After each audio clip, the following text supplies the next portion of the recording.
I'm Dan from Baxi, and today I'm going to speak with Lewis Williams and Matt Hinde from his nutrition team to find out about the people who have helped him to reach gold medal at the 2022 Commonwealth Games and now an undefeated heavyweight professional boxer.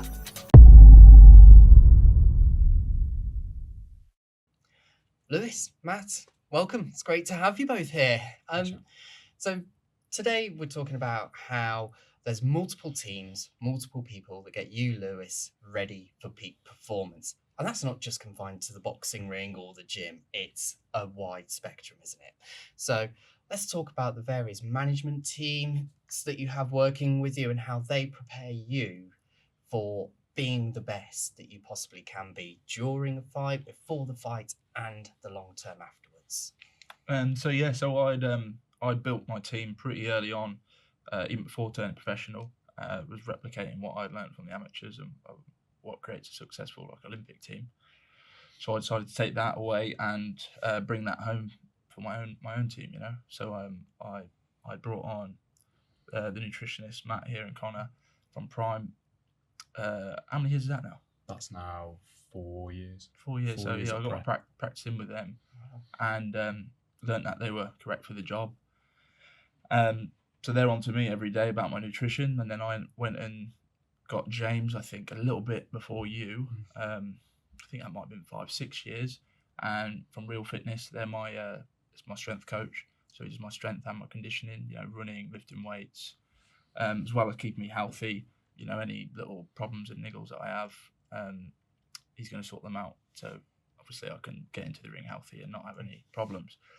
And then of course my boxing coach, and he's going to make sure everything I do in the boxing is correct, everything's sharpened, the right sparring partners, even down to selecting the right fights and what pace I'm going to go at, as well as he is my manager too. So he'll then also be contacting the promotion and everything like that. So that seems to be my team, but also my commercial manager. He then helps me with all my sponsors and so on, organising this today. So then I'm not on the phone ringing everybody. Everybody has a place for their job and just tells me what to do, and I just do it and make sure I can get on with my training and fighting. Yeah, nice and focused. And that lets you then be the best that you can be. Is that fair to say? Yeah, absolutely. Fantastic. I think it's a good team dynamic as well, because it's not about being the best on the team, it's the best for the team. Exactly. I think that's what's working well as a group. I've got the best jokes. Yeah. Best jokes of the team. Is that true? Questionable. He's only got the best beard. That I would say. I've got to go with him on that one, I'm afraid. I'm sure you've got a huge team behind you of managers looking after different aspects to get you fight ready. Well, I'll actually have a few managers really, whether it be the commercial management running around looking after sponsors. I don't have the knowledge of that, so I went and brought that on. And so far that's working really well, and I'm learning so much about that, on how a business is ran and professionally done, and so I can lean on that to get the correct knowledge and be mentored amongst that. Another manager would have been my boxing manager, and there's also my coach, and I rely on him to be contacting the promoters, organising when I'm next fighting.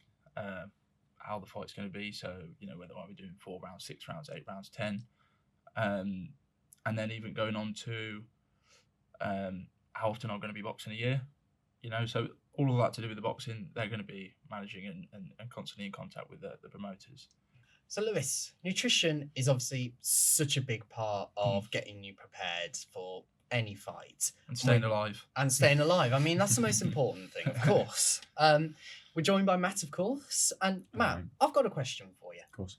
Difference between a dietitian and a nutritionist. People often think they're one and the same, but they're not, are they? There's a little bit of a difference there. I think when it comes to somebody like Lewis, we're not just thinking about that health perspective. So a dietitian very much focuses on a health and longevity perspective.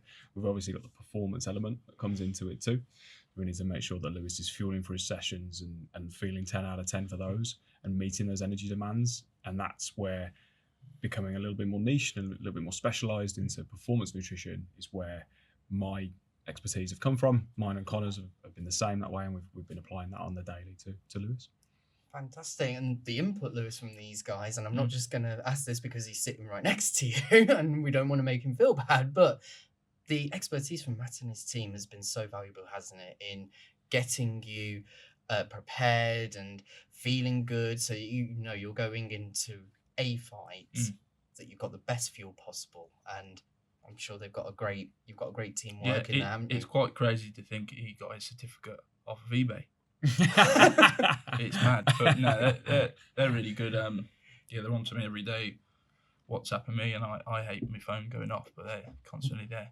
So 6:30 this morning, wasn't it? Yeah, First one. yeah. Sorry, mate. So No, no, you're it's, not. phone's always off, mate. Yeah, it's very Phone's true. always off. Very It don't matter. true.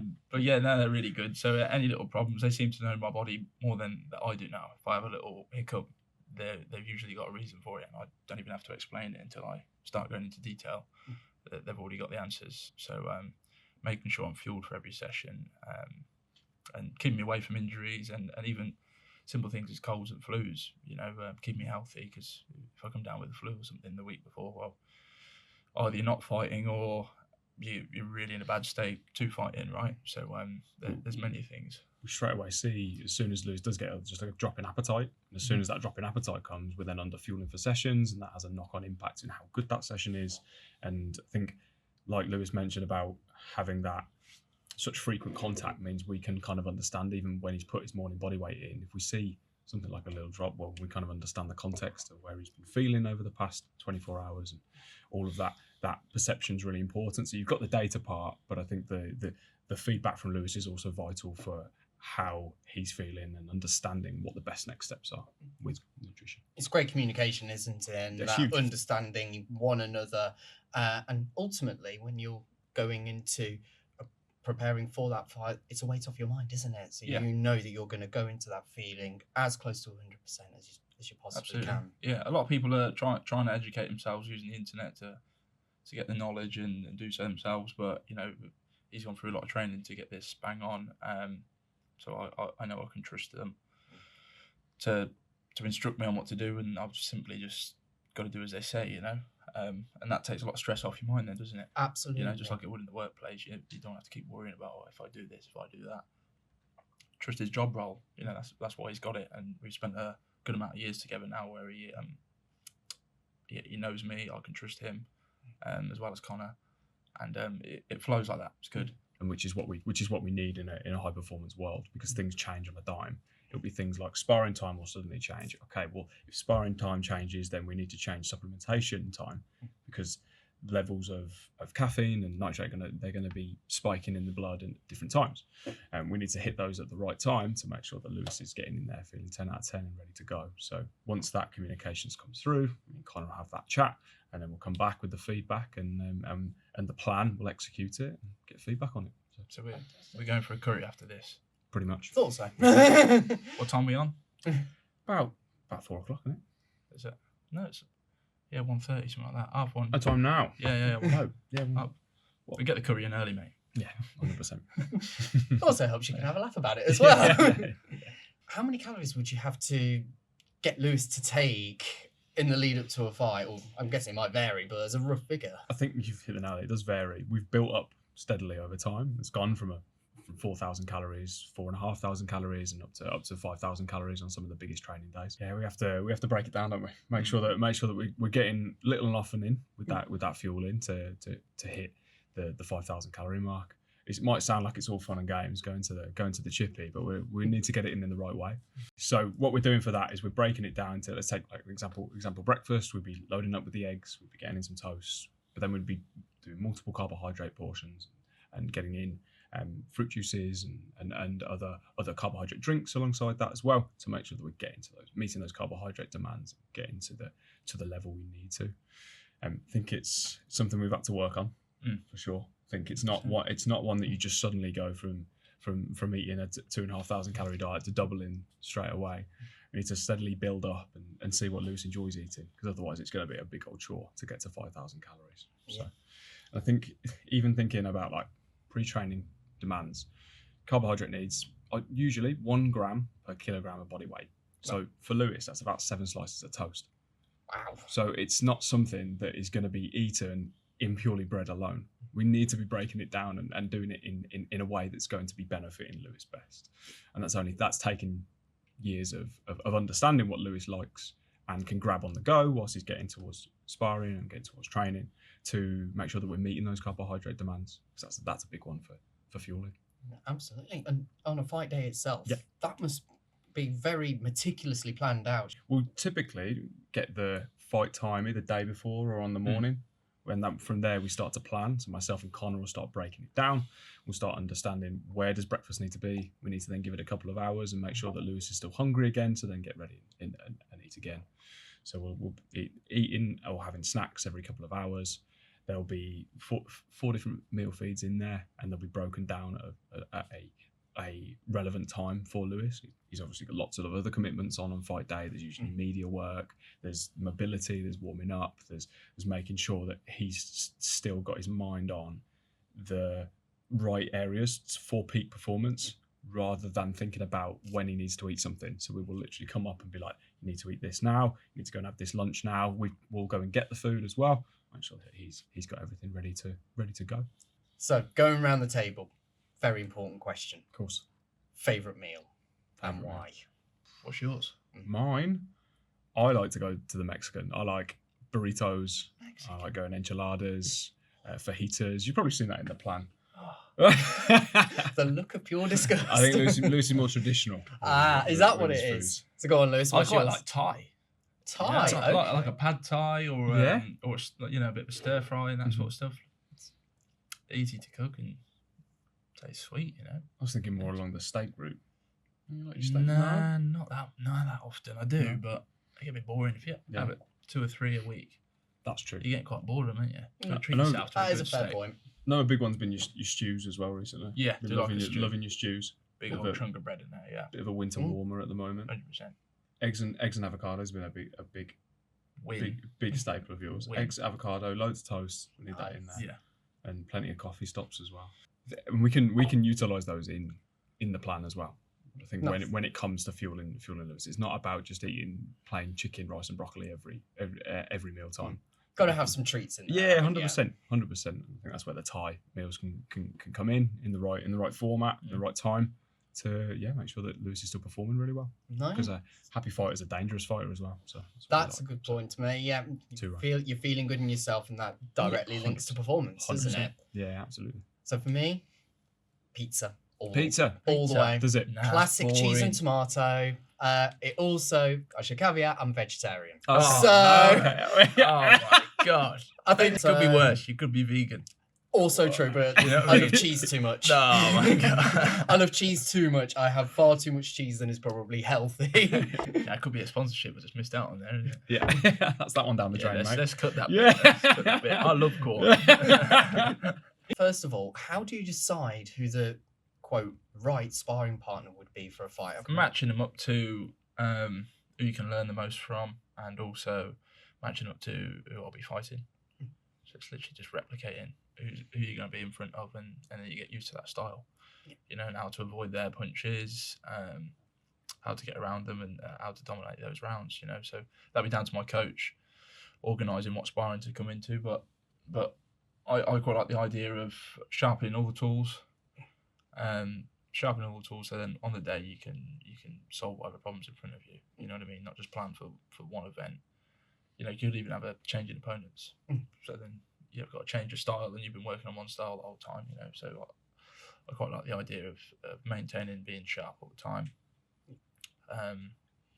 But then, of course, learning technique wise, and also having you know, if my opponent's going to be quite a strong come forward fighter, which most of the heavyweights are, you know, is getting used to them and how to maneuver around them and how to beat their game plan. You know, so mine comes through and beats it on the night. That's it. And it's not all about, you know, reinventing the wheel, really, is it? It's about taking the skills that you have and replicating them, getting them ready for that situation. You're just sharpening the skills. Exactly That's that. literally it. Yeah, I've done my apprenticeship in the amateurs. It's sharpening them now through these camps. But I'm still happy to learn. You know, you never finish learning. So any spar I do will will be for me to learn something. You know, there's no point if I went in for a spar and it was dead easy, you know, and I'm getting bored.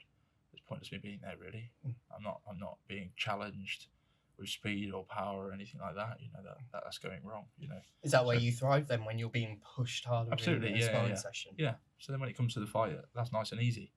You know, or if there is going to be a big challenge, I'm able to meet it. You know, actually prepared. So it's simply getting prepared for the night. And then, of course, there's a different pressure of it being, you know, the lights on and Yeah. cameras and, you know, 10,000, 12,000, however big Yeah. the venue is. Yeah, absolutely. And getting you in that mental headspace, isn't Yeah, it's it? getting used to that. There's plenty of times that I fought in front of the cameras and in the big crowds and so on. So a lot of that comes down to experience, but it is different to what you do in the gym. Absolutely, you know, I'm going to be sparring in the gym with only a few people there, and then come fight night, you got a big crowd screaming and shouting at you. So you know, it's been about being cool and calm on the night. And focused and, like we've said before, keeping you in that right headspace and ready for delivering peak performance, isn't it? Absolutely. I can imagine that's absolutely terrifying. Can you go back to like your first time and how you felt at that point? Yeah, it's a lot to take in, but I don't know. I'm quite calm with that sort of stuff, really. So I've gone into it knowing full well what I've signed up for. So it's just got to jump at it, haven't you? You know, you can't walk away. Yeah. So I think also there's a clarity that comes from having practiced as much as you have coming in with your sparring. Yeah. Because when you step in there, you know that all the prep work's been done right. You've ticked every box. That can provide some clarity going in. Yeah. I think taking something from other elite sport backgrounds as well is the elites very much do the basics better than everyone else. And that's what forms that fundamental practice, I think. I think Lewis epitomises that. So yeah, my boxing coach would also be, of course, he has the influence on the sparring because he's then spotting on my mistakes, picking up on the things I do well. So you'll sharpen up on the things I do well, and obviously improve on the things I've not done so well or made mistakes with ahead of the fight. Even out of camp, we're still improving anyway. The job doesn't stop.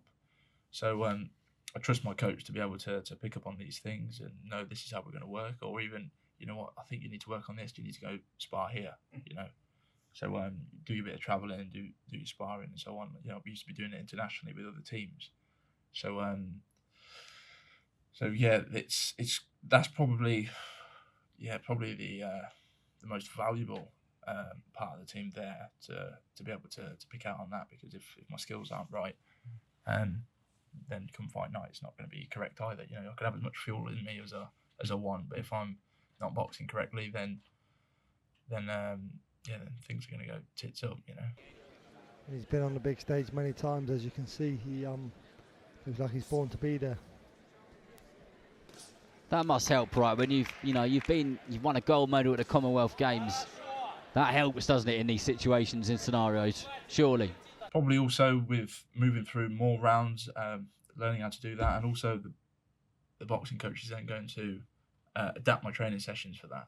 You know, how we're going to be able to take on an opponent for many more rounds, the tactics for that fight.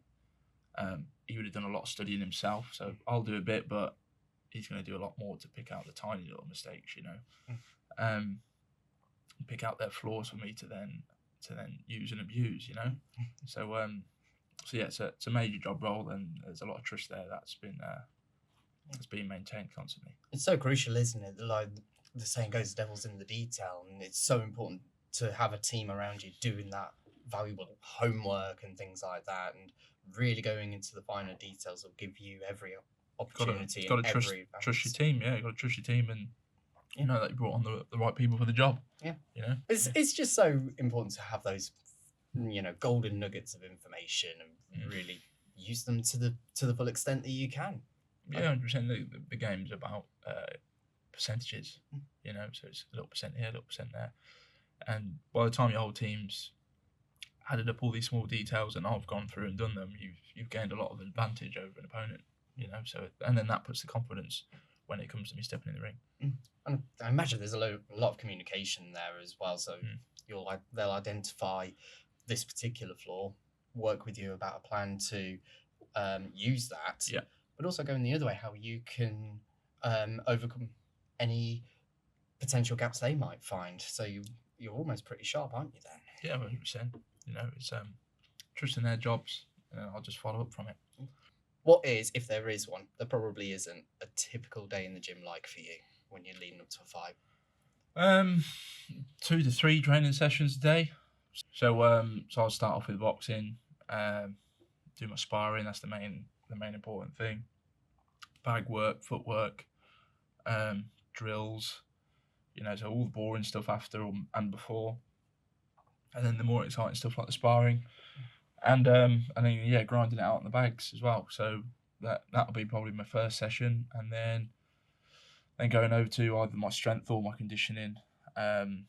So I can be lifting some weight, and I can go in and I won't know what I'm doing, and then I'll be told, right, we're going to pull up this way, go through a routine so that I'm not going to be having any injury, and then we're lifting weight to either increase power or strength or speed, and that's a whole nother science there. So that's a big trust there with my strength team, and then after that as well, conditioning. So that'd be my road work, assault bike, treadmill.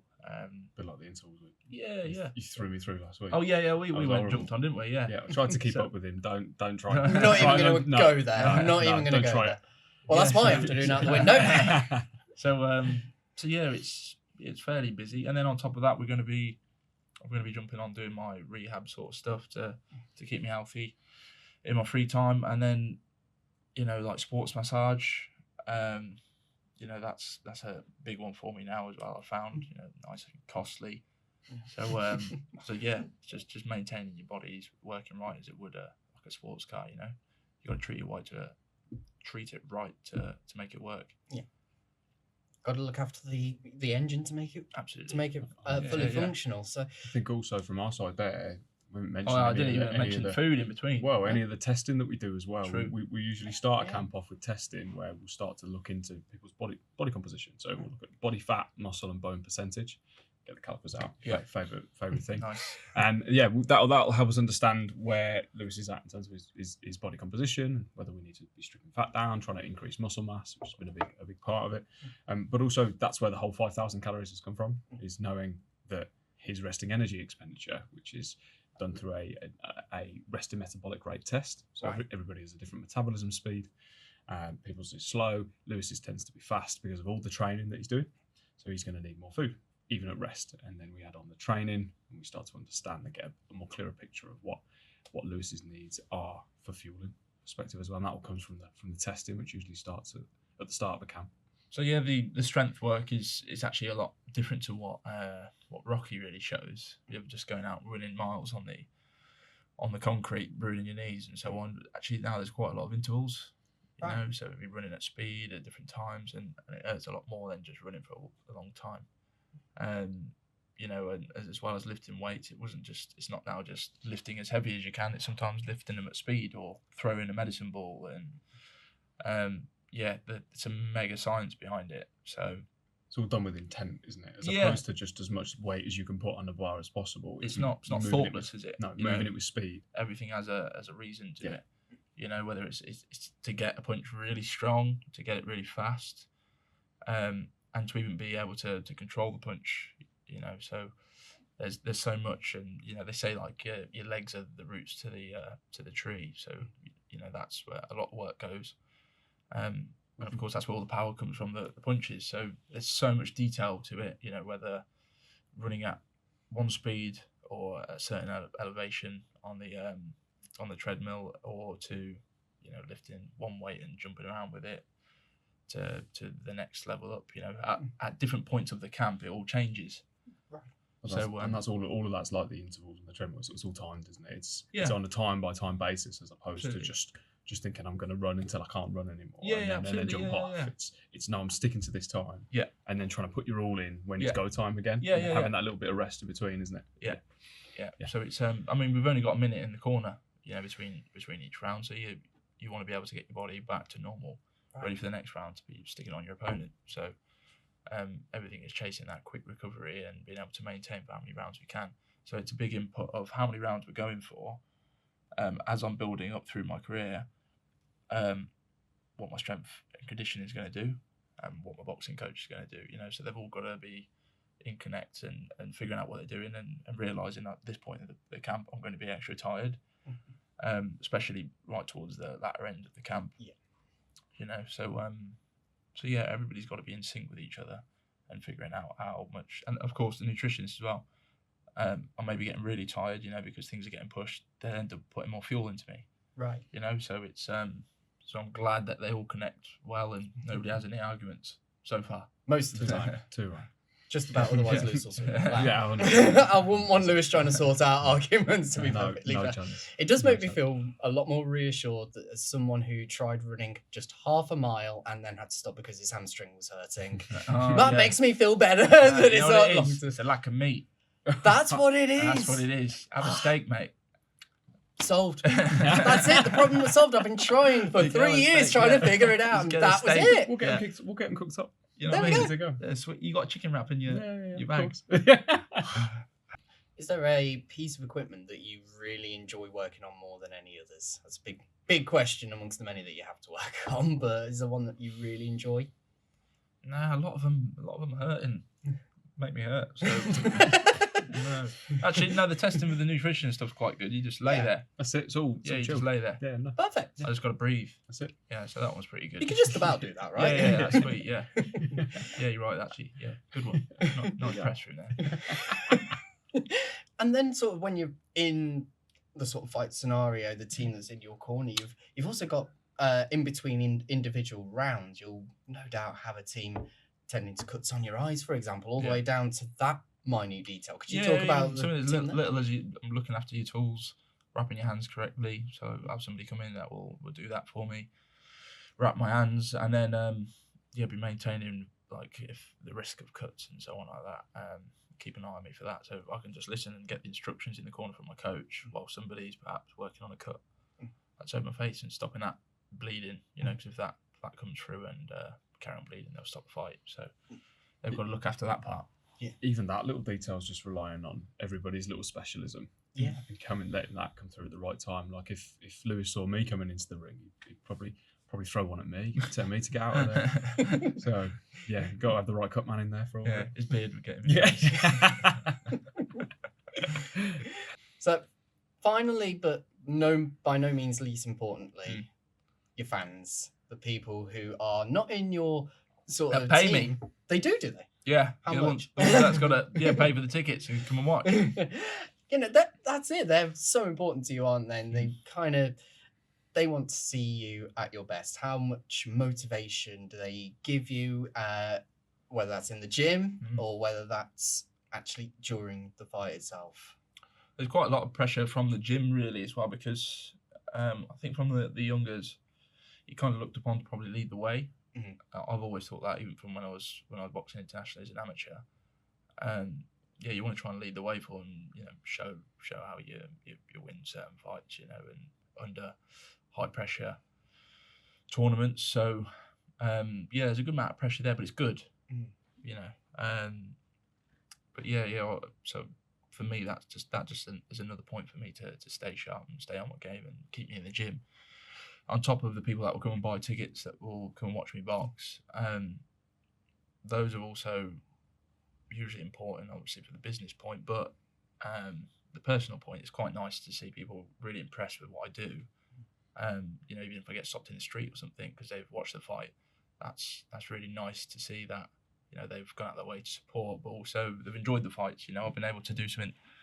Finally, I'm good at something, so good enough at something that they can enjoy and smile at and spend their time on the weekend to watch. I think you've also got a really good community network in that gym as that. well. In the gym, 100%. I think it's a really good network you've got. Having been to lots of other gyms up and down the country, I think that's quite a unique thing you've got in your gym. It's a good network of people. Good community. Yeah. No, absolutely. Yeah, they're all quite confident, being able to either ask for like opinions on doing something, so I can show them that, and also actually they're really good as well. So I'll even take some ideas from them. That's good. So but yeah, the gym's brilliant. it's a great support system as well. And who else is fighting your corner as well? Family, friends? How? Yeah, they're of course. all Yeah, in family there and as friends well. it's all part of the support as well. You know, you can't be having no negativity around you. Unless there is a point of like a good friend can be pointing out the bad flaws and everything, and be highlighting things that aren't too well. But yeah, you got to be having good people around you. You know, just like the team. Anybody producing negativity, I can't be having it. Yeah, absolutely. You've got to be in that right headspace, haven't you? And a happy fighter is a successful one, right? Absolutely, yeah. You know, so the family knows, especially, you know, how things are good, and sometimes you got to make, you know, the cutbacks of I don't know, stopping certain people coming because they like to drink or whatever, you know. So the really bad influences. Yeah. So like there's so many things that actually puts a little bit more pressure on me and makes me want to jump out of bed in the morning to go and train hard. Fantastic. You've got a great support system both there with Matt and various others. Yeah, those that I've employed and those that, you know, that are just there out of happiness to support. You know, it goes back to that, you know, having good vibes around you, having good Absolutely. mental positivity around you. 100%. You've got lots of that around you. You can see it just from you two. I'm purely here for the employment. Yes, I thought so. Yeah. Honestly, it's stacks of cash like that for this guy. You know? He spent it in Turkey on that beard. Yeah, that's right. Yeah. The beard. I can't afford it. Is that why yours is there? Yeah. I keep giving it. Yeah. It's all going into Matt's beard fund. Yeah, exactly. So, guys, it's been great speaking to you today. What's the rest of the day got lined up for you? Whatever that looks like in a typical day. Matt's buying me some lunch.